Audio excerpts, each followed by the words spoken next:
Monday, September 20th, 2021. Today on the Daily Review, we discuss a new Netflix television show from Korea.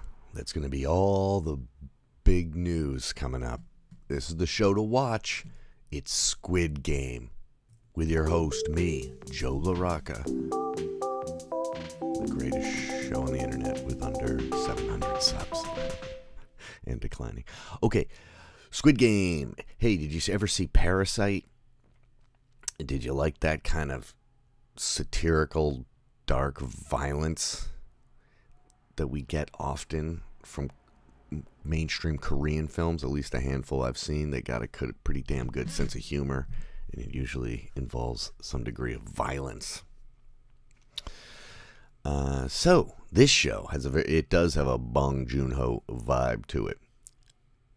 And in episode 1, which is called Red Light, Green Light, we get introduced to our main character, who is just kind of a pathetic dude. He's begging for money from his elderly grandmother, and he's divorced, and he goes and gambles the money away, and, you know, he wins big, and he buys his daughter's kind of like estranged from him a bit. She's 10 years old or something, and you know, he just, and then he loses the money and he can't give her a good birthday. And you're like, oh, Jesus, you know, like loan sharks come after him and stuff and take his big winnings.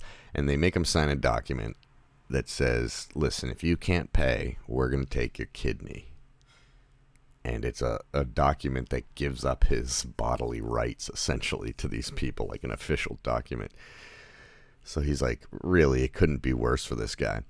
And it's when you first meet him, you're like, this guy's such a piece of shit. And then they cleverly did that intentionally. And within, you know, halfway through that episode, I'd say you have sympathy for him. You go, oh, geez, he really is like down on his luck. And some of it isn't his fault. And at least he's trying, you know. He's like a flawed character, but he has a good heart.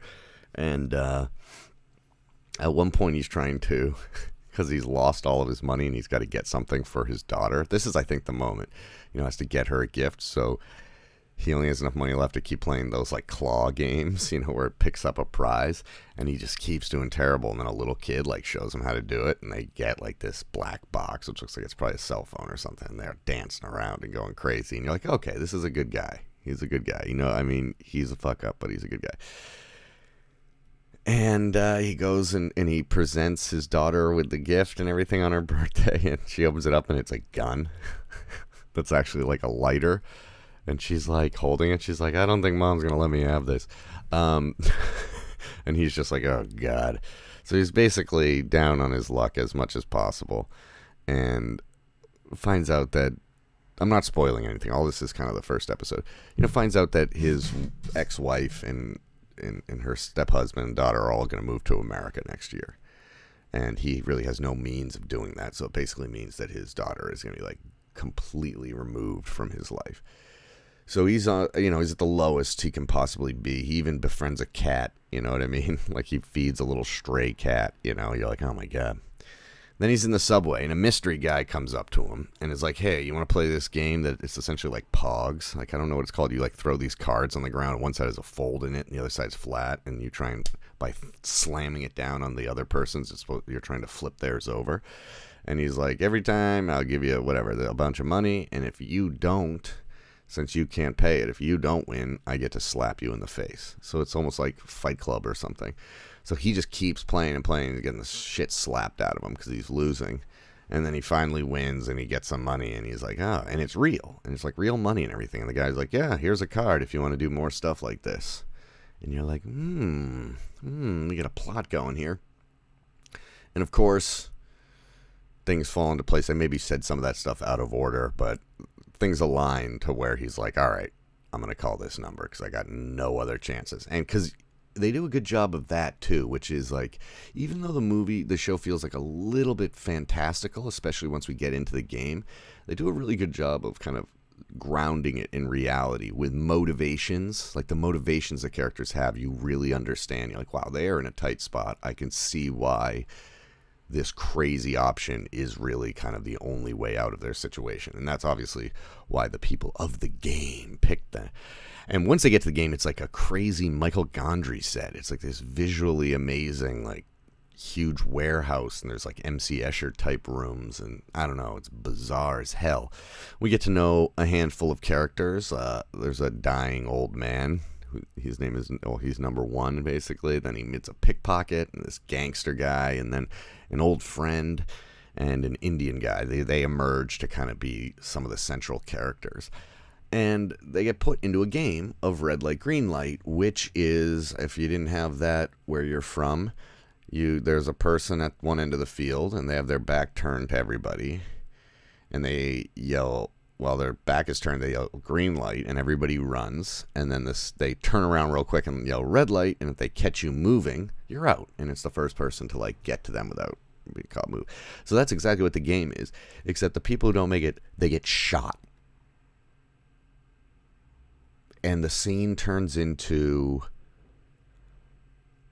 a pretty upsetting twist of like kind of a mass shooter imagery, really kind of upsetting, but still having this social commentary. So it's not just being done just to be like, boy, wouldn't that be graphic? Also, I don't think that they have the same amount, they don't have the same level of mass shootings in Korea that we have here, you know?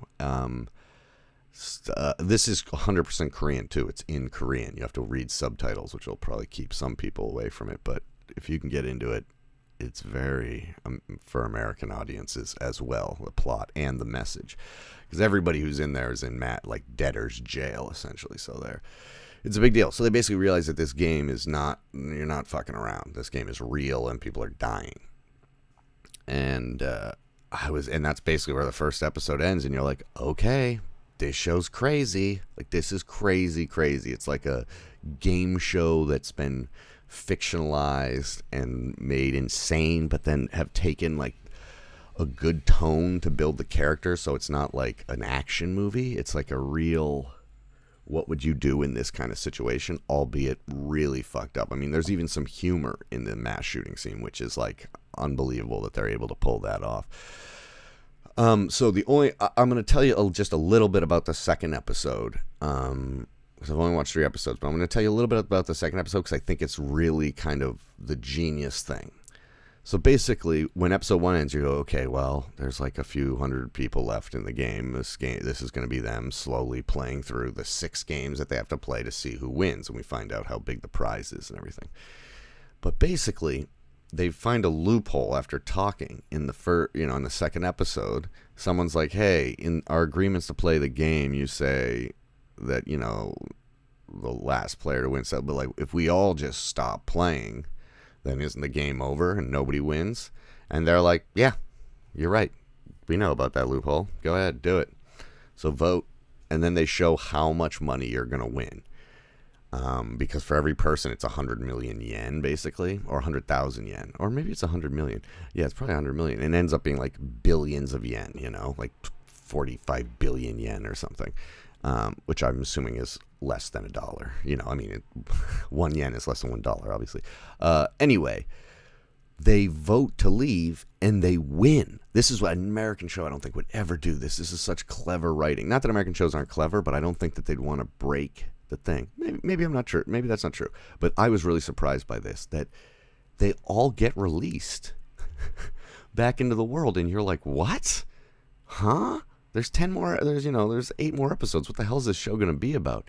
And basically, they show all the characters like you're actually much worse off in the real world. Like, at least in the game, there's hope of you winning. But on the outside, you're just screwed, because also the game is like clearly unleashed the dogs on all the people, like exacerbated all their debt problems and stuff. So now they're kind of put in a situation where they have to go back. They have to give it a second try, which is such brilliant storytelling, because now the characters aren't forced into a situation that they didn't know about, which is really stressful, and you kind of consume it. Well, you were basically duped. Well, in this, they get the chance to go free, and they choose like the kind of greediness or insanity of going back, or they choose it because they have no other option. So now these people are there willingly, knowing what the game is, and it changes everything. It makes it like, I don't know, just such a smart turn. It makes it so much more interesting to me than it just being kind of like murder game, which is basically like Battle Royale or some other kind of nutty movies that are social commentaries and like satirical and like disgustingly violent, So we'll see what happens here, but this is clearly the big new show.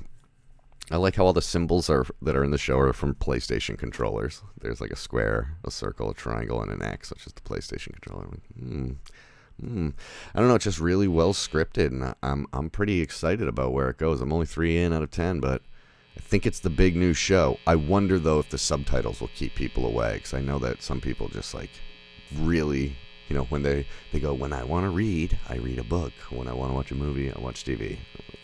Or I watch a movie, and I get that to some degree, but pretty close-minded. Also, it's also like black and white when you're reading with subtitles. Like you notice it for like 10 minutes, and then you just forget. You're just like, oh yeah, whatever.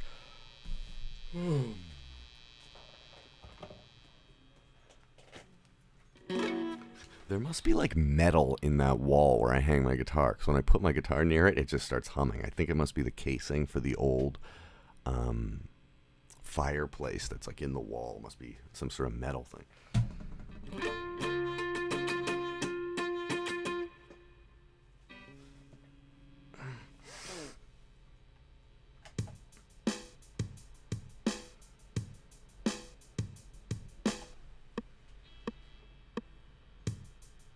Oops.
Take it easy.